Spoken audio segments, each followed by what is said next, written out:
Est-ce que vous pouvez nous parler un peu sur la résistance aux antibiotiques? Est-ce que vous avez déjà vu dans votre carrière des situations de résistance aux antibiotiques? Voilà. Oui, oui, oui, oui.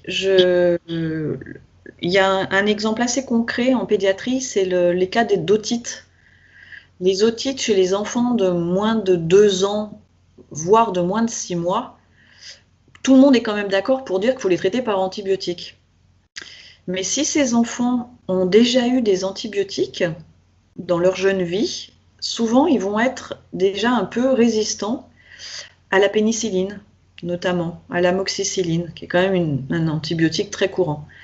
Et donc, pour traiter une otite qui arriverait chez un enfant de moins de 2 ans qui a déjà eu des antibiotiques, et bien souvent il faut mettre de fortes doses, vraiment de fortes doses d'amoxicilline, bien les répartir 3 fois par jour pour que le pic dans le sang soit suffisamment haut tout le temps pour bien traiter la bactérie tout le temps, pour pas qu'il y ait de rechute et qu'à ce moment-là la bactérie devienne résistante.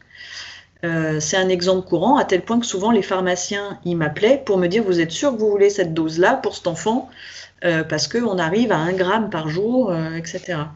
Donc oui, ça c'est un exemple concret où la résistance aux antibiotiques peut poser un problème. On a un autre exemple assez concret, c'est dans l'infection urinaire. Vous allez voir dans les documents du World Statute of Antibiotics là, que les fluoroquinolones qui sont très efficaces sur les infections urinaires, et ben, du coup sont très employées, très utilisées, et du coup deviennent de plus en plus résistantes. Augmente la résistance du fameux Escherichia coli, qui est une bactérie de l'intestin et qui vient coloniser les urines. Donc on a parfois chez nos patients du mal à se débarrasser des infections urinaires parce que l'antibiogramme, qui est l'examen qui teste les antibiotiques sur une bactérie, revient en disant bah, ça c'est résistant, c'est résistant, c'est résistant, c'est résistant pour cette bactérie-là. Ça arrive souvent. Pas de chiffres à vous donner comme ça non plus de tête, mais ça arrive souvent.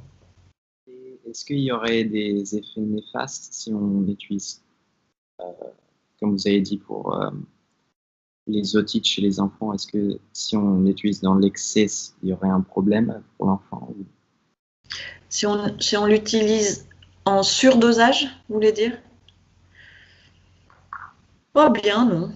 C'est pas connu. Le surdosage d'antibiotiques, c'est pas connu, non. Quand on en met, faut pas avoir peur d'en mettre. Faut pas avoir peur de doser.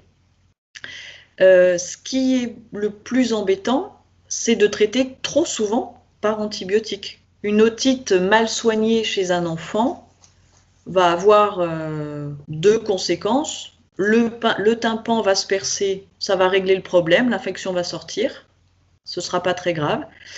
Ou ça peut infecter l'os qui est derrière l'oreille. Et là, c'est beaucoup plus grave, puisqu'une fois que l'os est infecté, on n'est plus dans juste une infection d'une cavité. L'os, c'est beaucoup plus grave, il faut être hospitalisé, il faut mettre les antibiotiques directement par les veines, parce que les antibiotiques par les veines ont une meilleure pénétration dans l'os que quand on les prend par la bouche, quand on les avale.